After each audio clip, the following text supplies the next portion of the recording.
Ya, oke guys. Assalamualaikum. Balik lagi dengan Jaki ya guys. Gue mau bahas PT Jaswindo 3 Perkasa ya, JTPE. Nah, ini karena ada request dari teman-teman di YouTube, Bang, coba bahas JTPE. Ini sahamnya udah turun.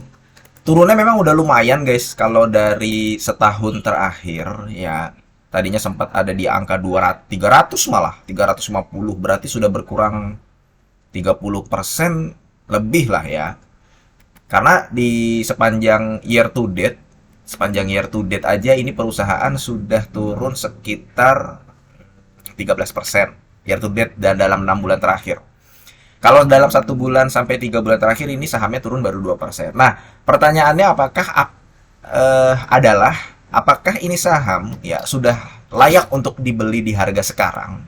Pertanyaannya begitu. Nah, ini perusahaan di tahun 2018 dapat 112 miliar. Kemudian tahun 2019 168 miliar, tahun 2020 turun karena memang permintaan untuk pembuatan paspor, kartu identitas, sertifikat ijazah, bea materai, cek dan kartu bank itu turun. Ya, kemudian sempat ada mungkin ya guys ya, lu sempat ingat guys ya ada bank-bank digital waktu pandemi itu. Setelah pandemi ada banyak bank-bank digital bermunculan kan, mulai muncul kembali ya. Mulai bukan muncul kembali sih, tapi mulai adanya seperti perubahan gitu loh, yang tadinya wah sekarang bank-bank udah nggak konvensional, sekarang bank-bank digital.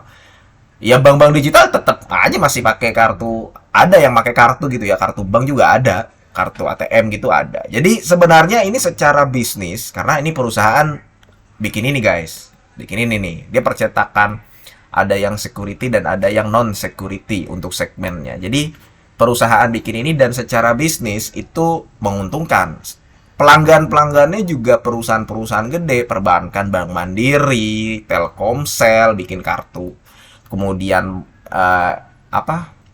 Dukcapil ya, kemudian pembuatan Polri juga menjadi konsumennya dia. Ya saingannya dia sebenarnya ya Peruri. Peruri, tapi kan kalau gua nggak salah dia percetakan uang deh. Dia nyetak uang. Mungkin selain uang ada ya, cuman nggak banyak gitu. Oke lanjut ya, di tahun 2020 memang sempat menurun, tapi dia masih untung. Ingat, dia masih untung. Kemudian tahun 2022 stock split, dia dapat 127 miliar. Tahun 2023 200 miliar, sekarang memang turun lagi.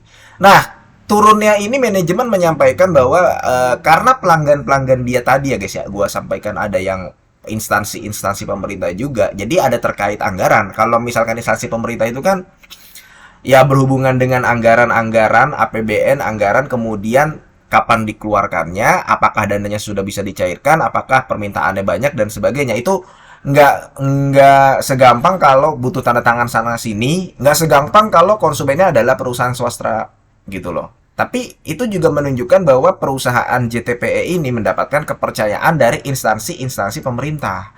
Jadi ya itu yang gue bilang, bisnisnya masih menguntungkan, masih oke. Okay.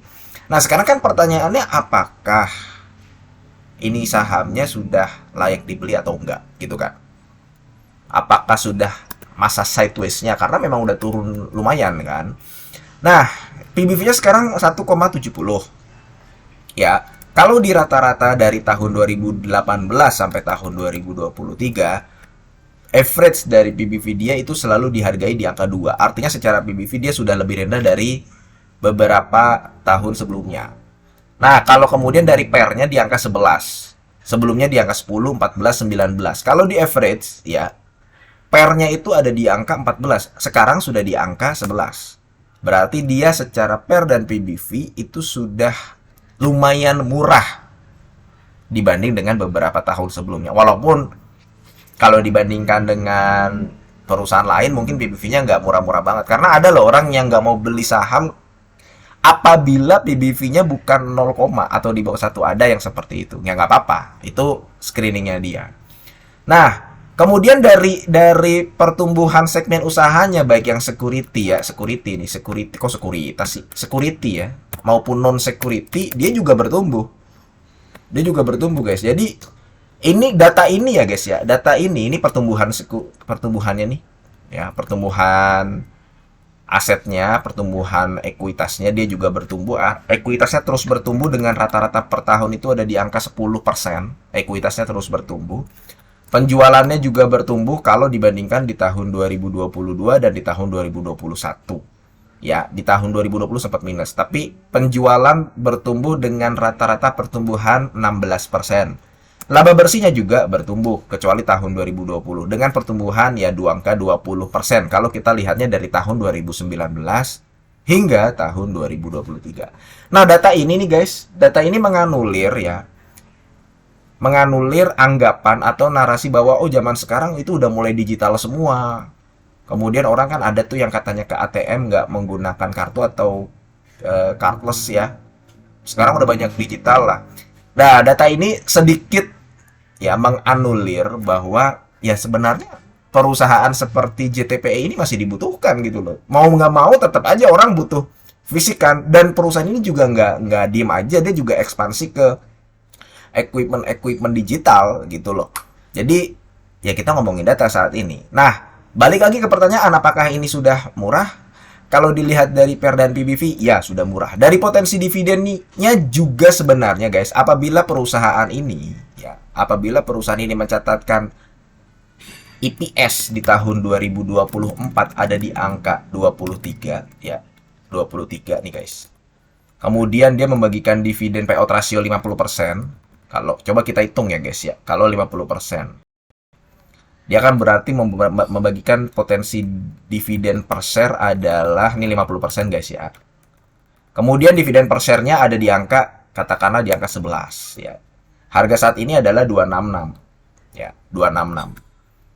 Berarti potensi dividen yield-nya ada di angka 4%. Ingat, itu apabila si perusahaan membagikan dividen payout ratio ada di angka 50%. Faktanya ya di tahun 2023 dia membagikan dividen payout ratio 70%.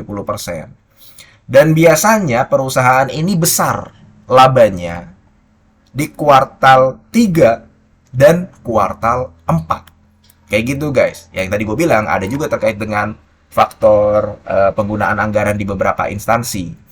Nah, jadi kalau misalkan ini laba bersihnya meningkat ya, kalau di setahun kan 160 miliar. Tapi kalau misalkan dia lebih dari 160 miliar, katakanlah bisa mencatatkan di angka 200 miliar ya. 200 miliar berarti EPS-nya seperti tahun 2023. Ketika dia membagikan dividen per share-nya 15 ya, apabila dia membagikan dividen per share-nya 15. Nicole 11 15 nih. Kemudian berbanding dengan harga sahamnya sekarang adalah 266, berarti potensi dividen yield-nya adalah 5%. Artinya di harga sekarang ya, ini memang sudah di dalam fase untuk base buy-nya. Ya, base buy-nya. Ini kalau perusahaan seperti ini guys ya, kalau kita lihat dari rata-rata histori PBV dan PER, lu jangan berharap ini perusahaan dikasih PBV 0, guys. Apalagi kalau perusahaan ini sudah menawarkan dividen yield 5%. Ingat rumus gue guys ya. Gue sedikit waktu itu beberapa kali membagi video bahwa ada rumus simple. Kalau misalkan dia udah membagikan dividen yield atau menawarkan dividen yield 5% aja. 5%. Itu ada potensi kebanyakan sahamnya akan mantul. Gitu guys. Akan berbalik arah. Karena apa? Ya 5% itu udah menarik.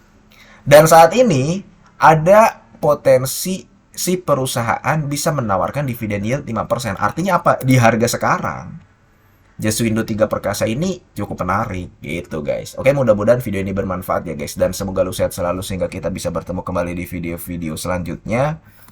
Ini bukan ajakan jual beli. Gua akhiri, wassalamualaikum warahmatullahi wabarakatuh.